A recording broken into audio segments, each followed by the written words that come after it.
I'll keep this quick because this is a pretty short session. I think we've only got about 15 minutes. What I want to think about, I want everybody else to think about is since the last time we talked here, this space is moving very quickly. What changed? And this is going to be a little bit technical in the beginning. Just I have some expectations of you in the audience since you're at an AI conference to understand the pace of progress here. And I think the first thing that's most relevant to the context of data collection, surveillance, how all these systems are affecting our lives from someone who's not trying to sell you something, is that audiovisual ingestion and interpretation has become wildly faster. Back in the day in 2013, when I came forward and revealed that the NSA was, collecting in mass all of this data as much as they could at the backbone layer, telecommunications providers, internet service providers, data centers internationally. The first thing, literally, from the president of the United States, their line of defense was nobody is listening to your phone calls. Because this was the image that they knew from their poll testing that everybody had of what surveillance is. It's some man with a headset, listening and writing things down. Uh, of course, nobody was listening to your phone calls at scale. That was done on a targeted basis. But there were investigations even back then into the feasibility of it. Could they do it? Of course, the reality was they couldn't then yet. They could, parse out a couple lines. They did. They called them voice cuts. We would kick voice cuts over to analysts and translators to say, for this person, it was this. But on the mass scale, it wasn't really there. Well, back then, before in the intervening years, it took about an hour to analyze a minute of video, right? So the ratio wasn't really there. There's a whole lot of processing for a very small amount of data. Now it's the reverse, and you can use the recent models. I think NVIDIA just put one out as a competitor to the Whisper model, which is very common, where it can do, I think, 1 hour of processing can interpret 30 hours of video. And when you think about the just distance and how quickly this is going, the ratio of computation to ingestion, this is going to be cheap enough computationally to put on chips.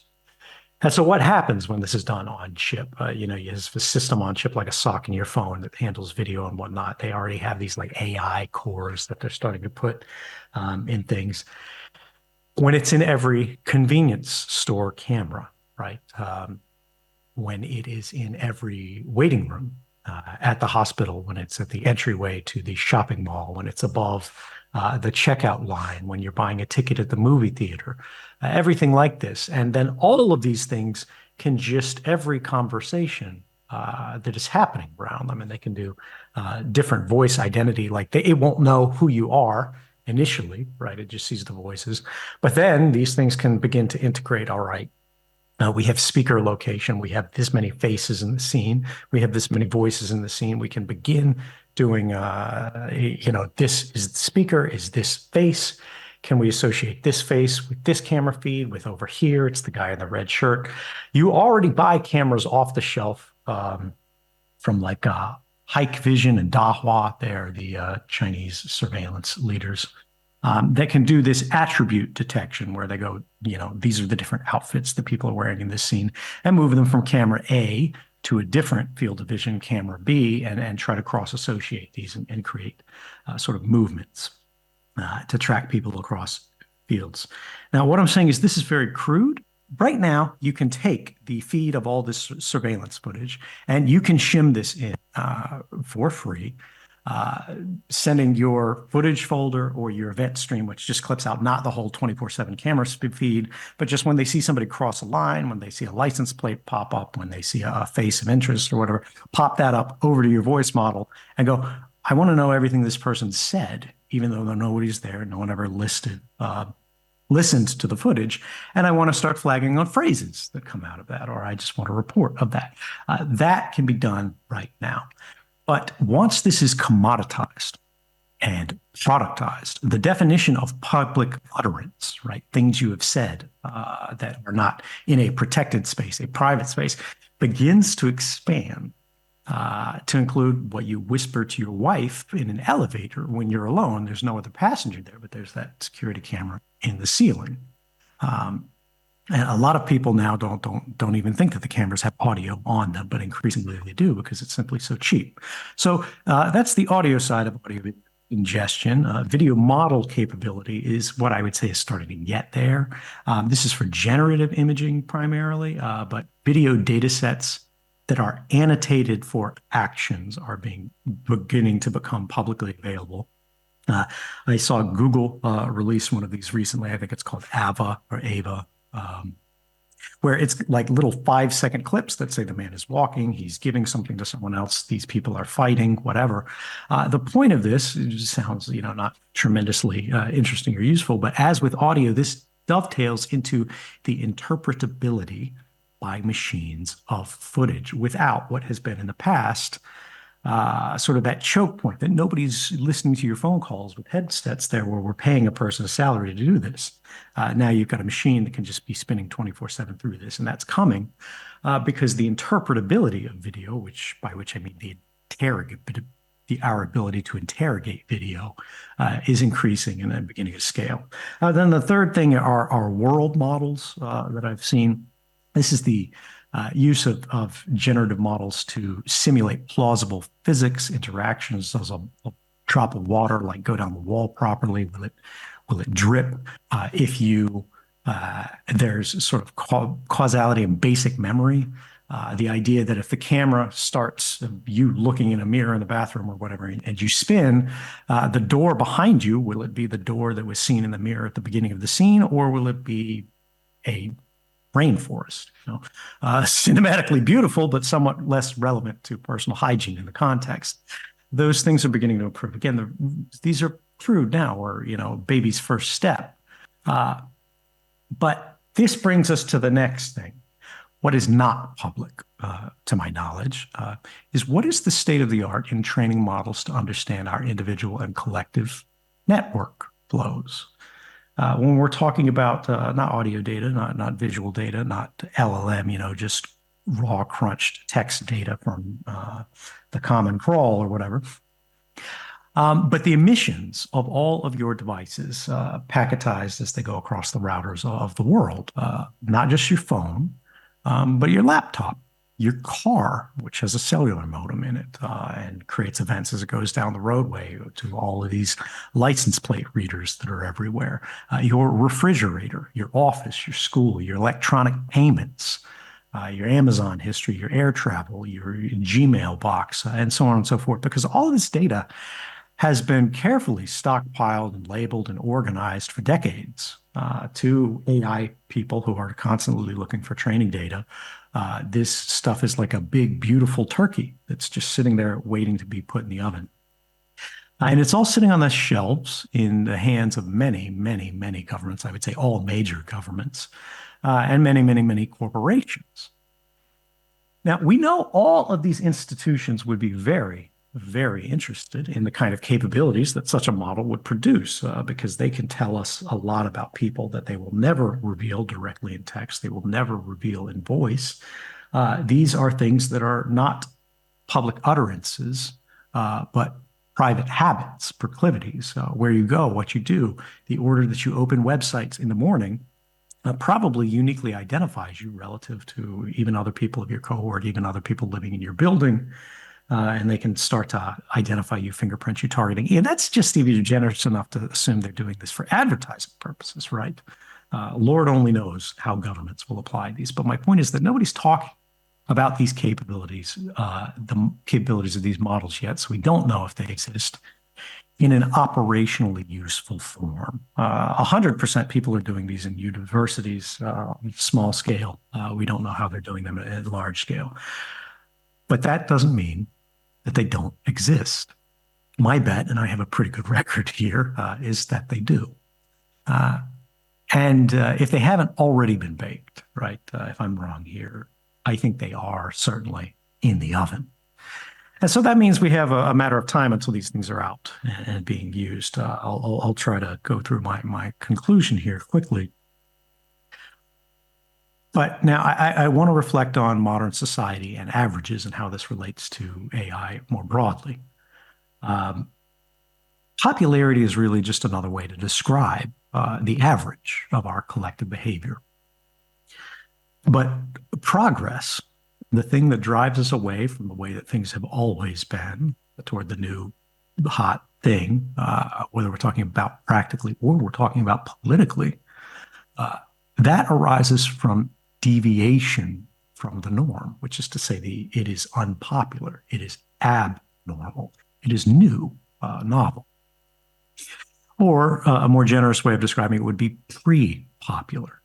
But the idea here is that the new can never be the average. The new uh, can never be the popular initially. And all of these systems sort of are training on the averages. So what happens when we begin weaving in more and more systemic guardrails to return behavior through these government corporate systems, through these flagging surveillance systems that go, oh, something strange happened here. You might want to take a look at this. What happens when we start baking in guardrails to return behaviors from the abnormal toward the normal, to nudge, to flag, to warn, and eventually interdict deviations from behaviors that are desired by the system rather than desired by the individual, by the person themselves, the person who's out there living their free life? And I think this raises the question, can there be freedom without free choice? And how can we guarantee free choice when we're increasingly trapped in this little system menu of false choices that's being provided by Facebook, by Twitter, by whatever, TikTok, that's trying to keep you scrolling, keep you in there like the casino removes the clock from the wall. Of course, you personally, my magnificent little mavericks, with your brave and irrepressible souls, you can make the free choice, right? Uh, but can you still make a application to the human resources system and get a job afterwards? Can you get a mortgage? Will you qualify? Will the dating app match you with anybody except serial killers? Because that's sort of where you want to think of the system valuing non-normative behaviors, right? They're not really looking for exceptional in a positive sense, at least as I've seen in any of these examples. They always see the departure from the average as kind of the garbage output. And so if the different becomes the garbage, where are we headed?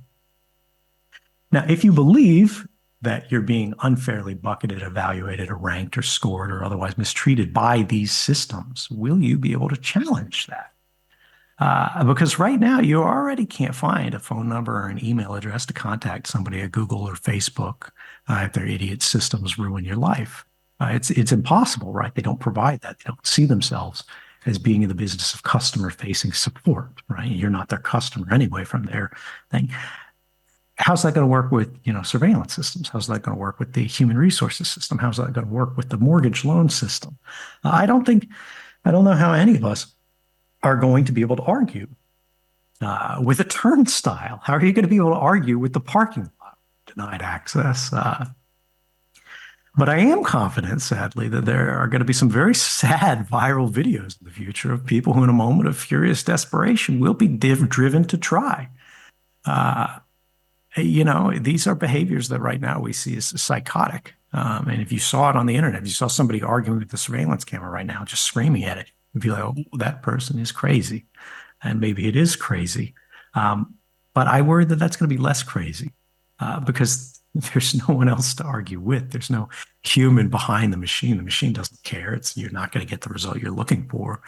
But what is the target for our frustrations at that point? The bottom line of all of this, the thing that I want you to remember is that what passes for artificial intelligence today, again, are largely just methods for trying to plot a path toward the average in any mass of arbitrary data. And that is useful, terribly, terribly useful. And someday soon, I think frightfully useful. And so we have to guard ourselves right now from the beginning, people in this audience, the people who are in this industry, the people who are working on this, from the idea that the average is desired, the fact that the average is the ideal, collectively or individually. The average is not the ideal. The average is the enemy. The average is slop. The average is unoriginal. The average is uninspired. It is the bad habit. It is the skipped workout. It is the worthless television filler episode. It is us at our lowest and most common. More seriously, it is the weight of all of our past mistakes that have built up as we have grown and learned. We are smarter now today than we have ever been in the past as children. We need technology to help humanity escape away from the average and toward our finest moments. What I fear is that an ignorance of this is more likely instead to chain us toward that weight of our past mistakes. So I'll leave you with this so we have some time for questions. We must guarantee for our people everywhere a freedom from the system. Because if we do not have freedom from the system, we will be reduced inevitably to simply pieces of it. Thank you. Let's go to questions.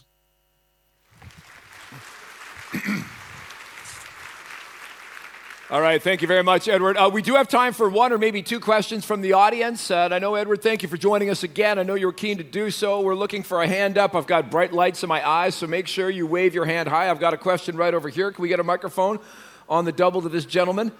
Thank you very much. Hi, Edward. Thank you for the interesting overview. My name is Ivan. I wanted to ask you to give us one piece of advice of how you've changed your behavior in terms of how you behave online or services that you no longer use. I know you're a very, very special case because you're a person of interest, but to the average sort of AI fan out there, what is sort of the most egregious stupidity that we display as a species online that you wish we wouldn't? The thing that I would say is, yeah, first off, I'm not an average case, so I don't want people to live like me. I don't use any electronic payments ever for anything because they're connected to my identity. I can't use anything registered in my real name. It's just, it's not a lifestyle that you want to emulate.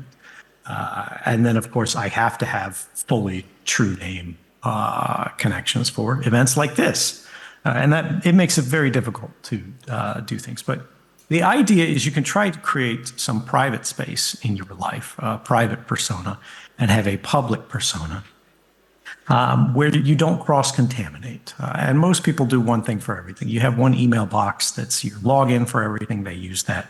Google knows all of these services because log in with Gmail or, sign in with Facebook, whatever.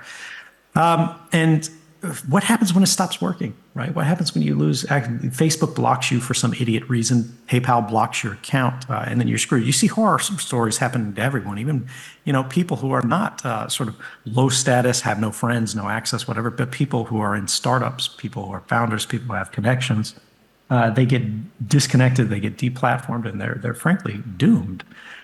We are too dependent on these services because we haven't decentralized our own lives out enough from these silos. It's not always possible. Some people have to do these things, but just the basic level, you should always be using a VPN or a Tor, or at least have some awareness of how electronically your devices are connected back to your physical true name persona. I say true name because that's at the CIA what we use. We had true name and pseudonym. We had a little fake name that was used for written communications.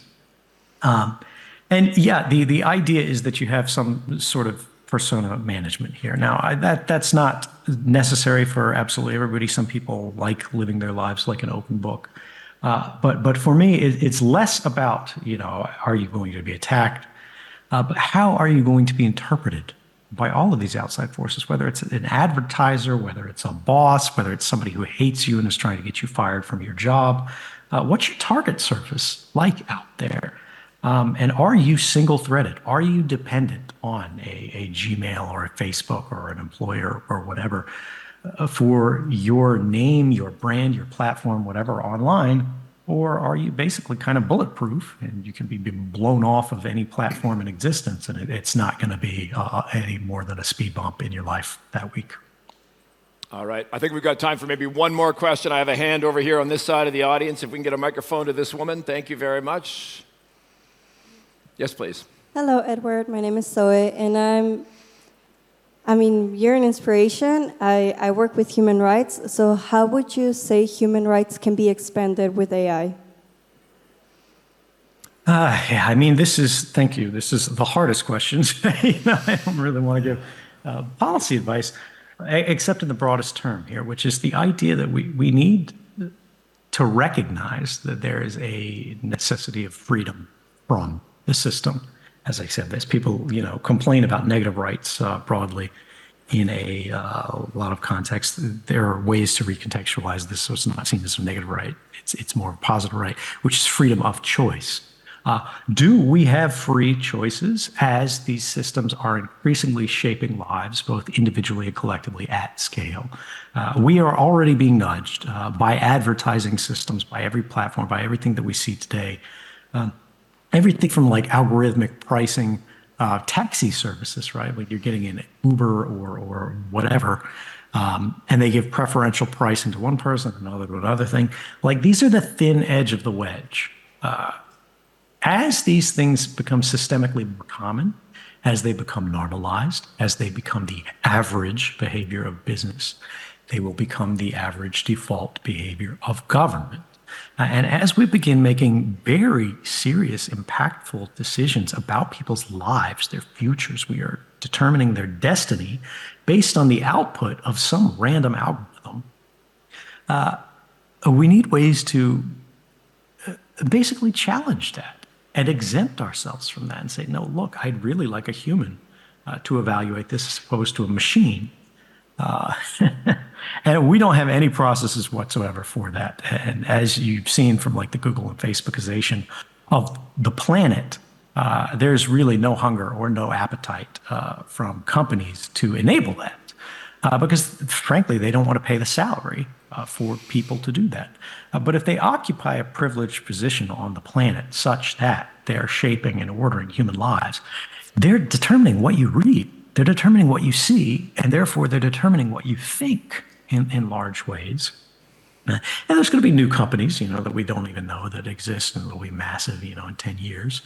But the idea is just right now to comprehend this is not a bullet we're going to dodge. It's already been fired. It's headed towards us. We have very little time to react.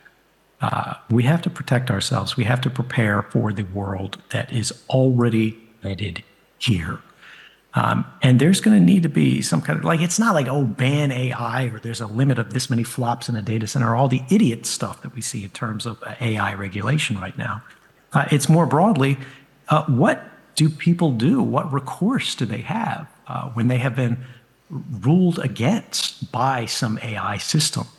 You need visibility to that. You need that decision delivered to you, right? You need to be able to basically challenge and say, look, here's the basis, and their model spits out, here's all the inputs that we use to determine this output. They were ranked based on this order, and the systems have to be doing that. You can't just have the black box where it goes, should John Doe be accepted for XYZ, and the person at the desk says, well, the computer says no. And there's no way to interrogate that. There's no way to look into that. And that's all I got there.